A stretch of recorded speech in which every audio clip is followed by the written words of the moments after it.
Hello, everyone. Welcome to the April 6th edition of Math 262.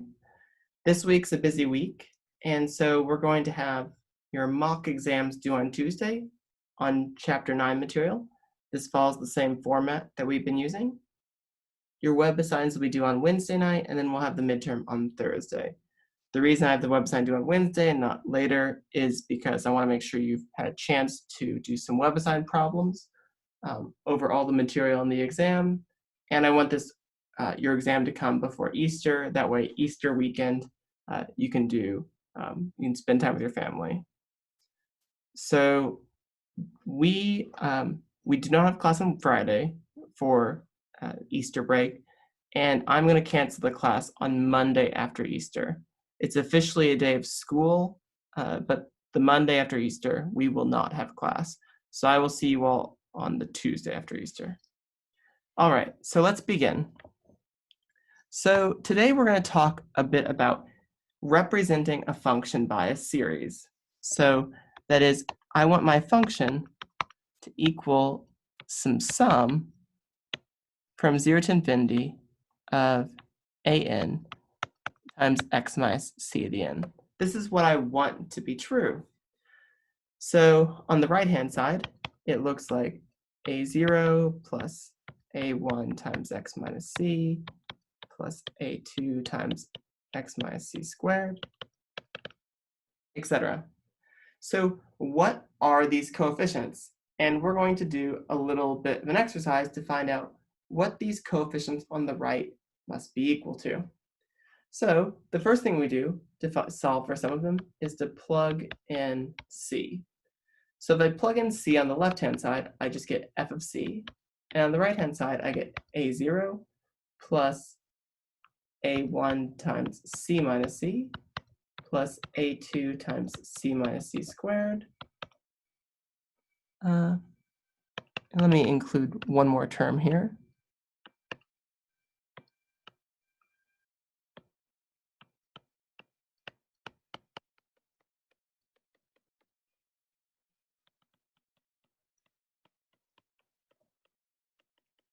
What do we notice about the terms on the right? Well, what you probably notice is they're all 0 except for the very first one. And that tells us that the a0 term must be equal to f of c. Okay, how can we solve for a1? What operation do we know that will get rid of the a0 term, the constant term? Well, what you probably know is we can do that via differentiation. And if we do that, we get the following series.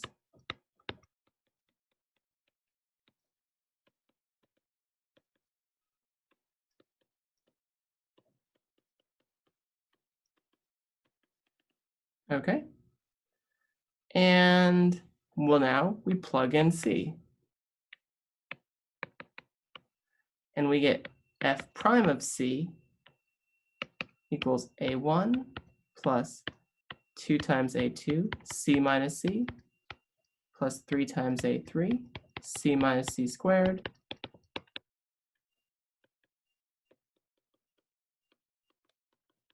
And what do we notice again happening? We notice that everything is 0 except for one term. And this tells us that a1 must equal f prime of c.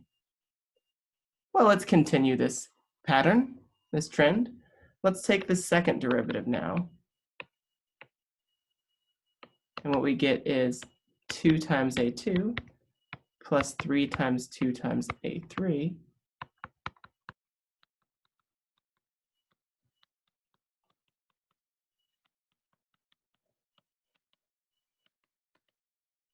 and we plug in c again.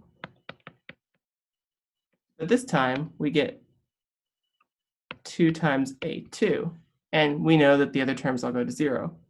So what this tells us is that a2 is equal to f double prime of c over 2. And let's do one last example so that we can identify the pattern. We'll take the third derivative, and we'll get 3 times 2 times a3 plus 4 times 3 times 2 times a4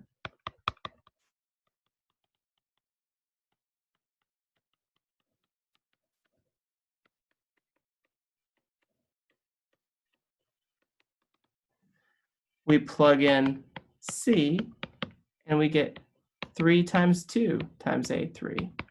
So this tells us that A3 is F triple prime of C over 6. And so what I want you to do is pause the video and see if you can identify what AN is going to be equal to.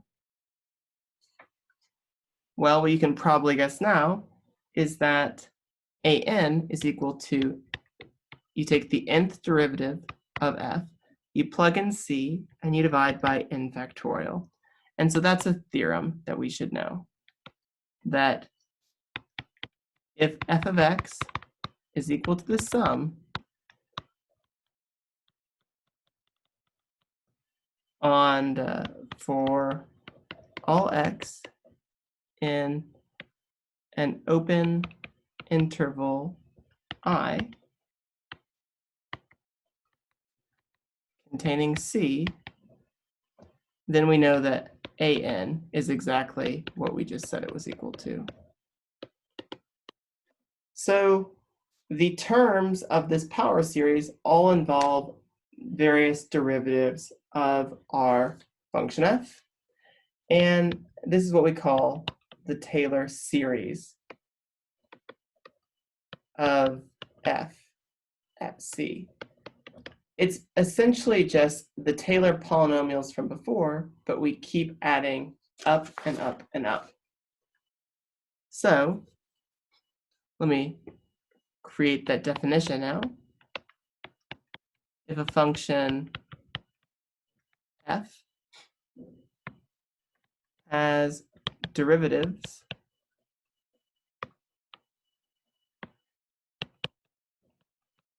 of all orders, that means you can take any derivative you want, at x equals c, then the series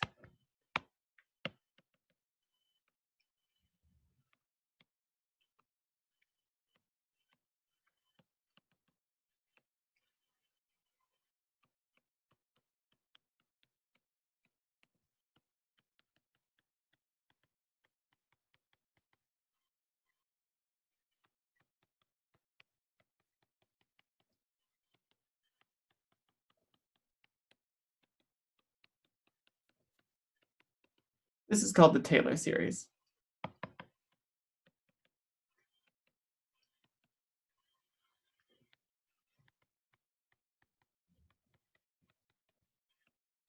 And when C is 0, we call it the Maclaurin series.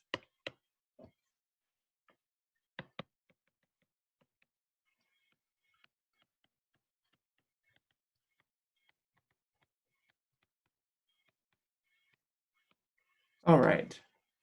So we're going to compute an example of a Maclaurin series. And we're going to do it for the function cosine of x. So what we need to do is, the first thing we do is we need to compute a bunch of derivatives.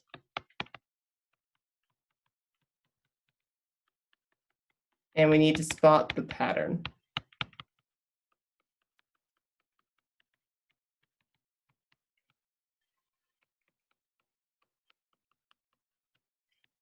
Well, what you see happening is that it's going to start repeating. Now on the right-hand side, we need to plug in our value for C, and C equals 0 since this is a Maclaurin series. So we see that f of 0 is 1, f prime of 0 is 0, f double prime of 0 is -1, f triple prime of 0 is 0, plug in 0 in the fourth derivative, 1, and the fifth derivative is 0 again.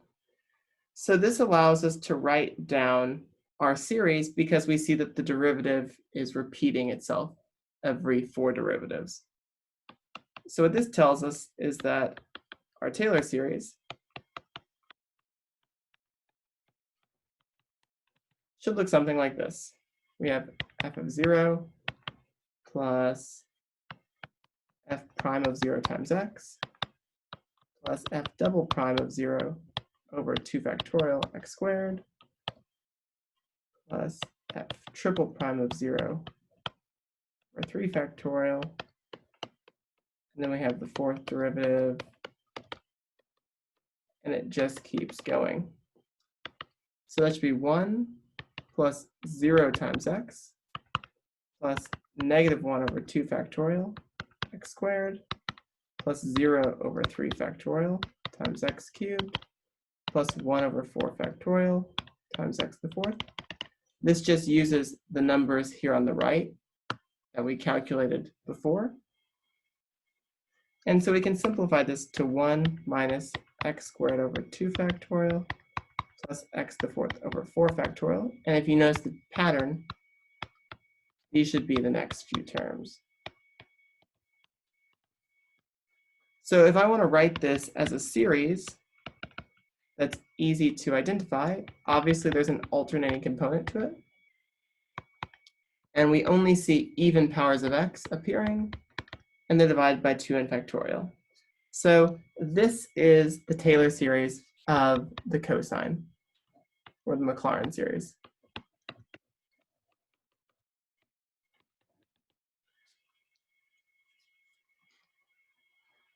So we could use the ratio. So this is an exercise for you. Use the ratio test to show that this series right here converges for all x. So use the ratio test and do that. So once you've done that, the ratio test tells us that this series converges no matter what value of x you can plug into it. Pi, 2 pi, 7/2 pi. But the question is, what does the series converge to?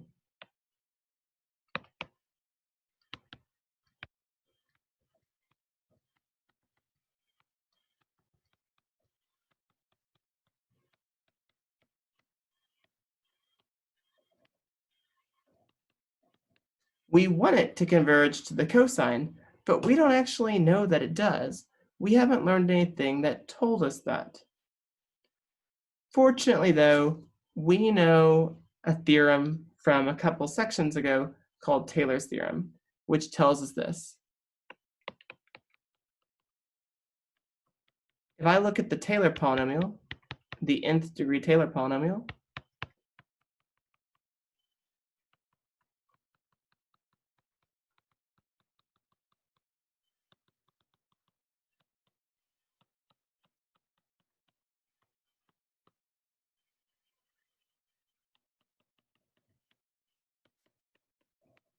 it's not exactly right, but we have a remainder term right here. And Taylor's theorem tells us that the remainder term is equal to the nth plus first derivative, where you plug in some number z,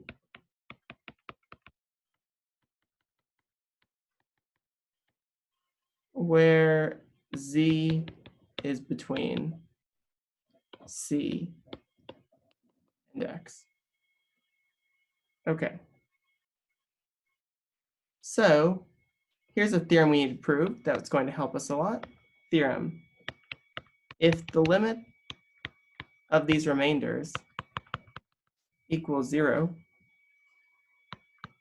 for all x in our interval I, then the Taylor series for f converges to f of x. So what's that telling us? It's telling us that this function is equal to this power series where it converges.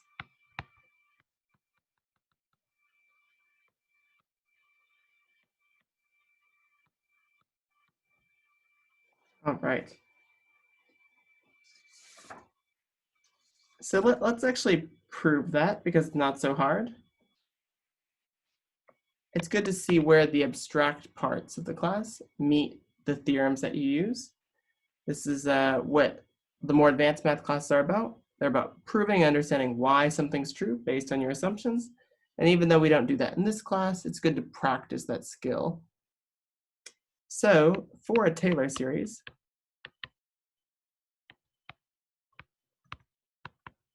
the nth partial sum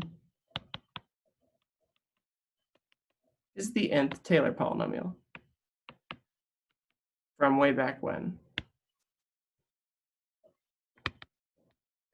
So what this is telling us is that when you're adding up a series, the partial sum is just the nth degree polynomial, the nth degree Taylor series.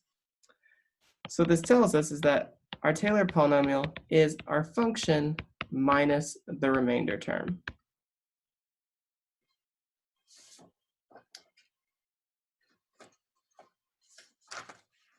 Now, what this is telling us is that if I look at the limit of my partial sums, that's the same as the limit of my Taylor polynomials, which is the limit of my function minus the remainder terms. And that's the limit of my function minus the limit of my remainders. So this is just f of x because that doesn't involve n. And this part on the right is equal to something, I don't know.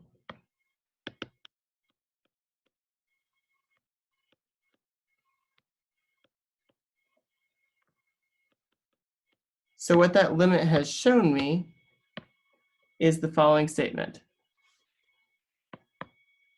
The Taylor series converges to f if and only if the remainders converge to 0. Okay, so if I want to show that my Taylor series actually adds up to the function I want it to, I need to show that the remainders are 0, or they go to 0 in the limit. So we're going to do an example. And in our example, we don't know what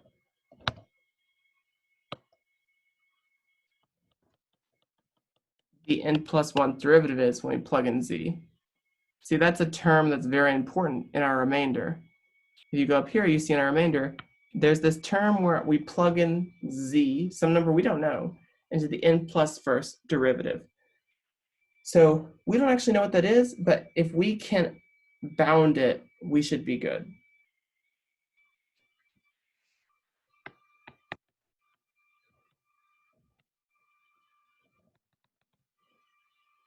Okay, so we're going to go back to our Maclaurin series for the cosine of x. And what we know is that the n+1 derivative, it's either equal to a sine function or it's equal to a cosine function. That's what we know about the derivatives of the cosine. They're either equal to a sine, plus or minus the sine, or plus or minus the cosine. So what this tells us is that no matter what number I plug into my n+1 derivative, it's going to be less than 1 in absolute value because we know the cosine and the sine are smaller than 1 in absolute value.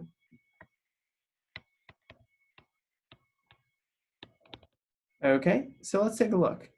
So what this tells us is that we know 0 is smaller than the remainder, but the remainder equals this long quantity right here.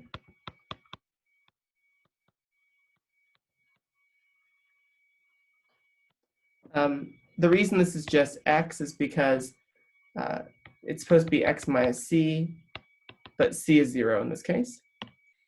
And we've just shown that this piece right here is less than or equal to 1 in absolute value. So this is less than or equal to the absolute value of x the n+1 over n+1 factorial, which equals x to the n plus 1 absolute value over n plus 1 factorial.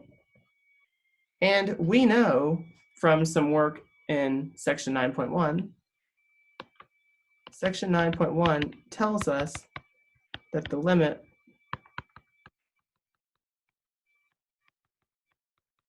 is equal to 0 for any fixed x value.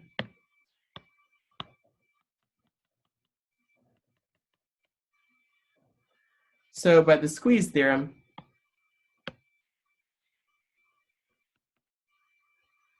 what this tells me is that the limit as n goes to infinity of my remainders does equal 0. And what this tells me is that the cosine of x is this sum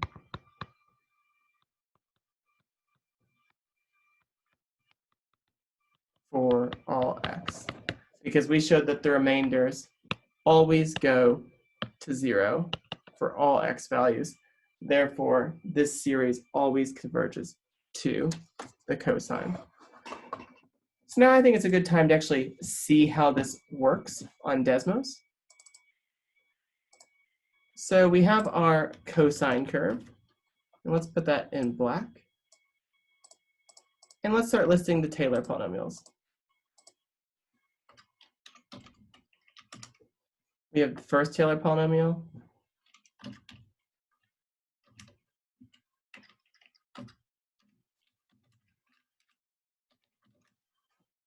second Taylor polynomial,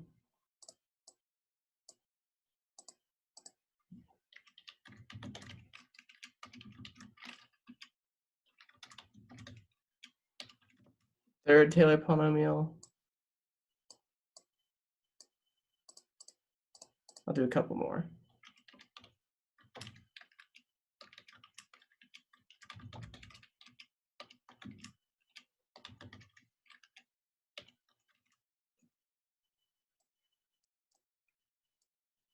And I'll do one last one to give you an idea of how it's converging.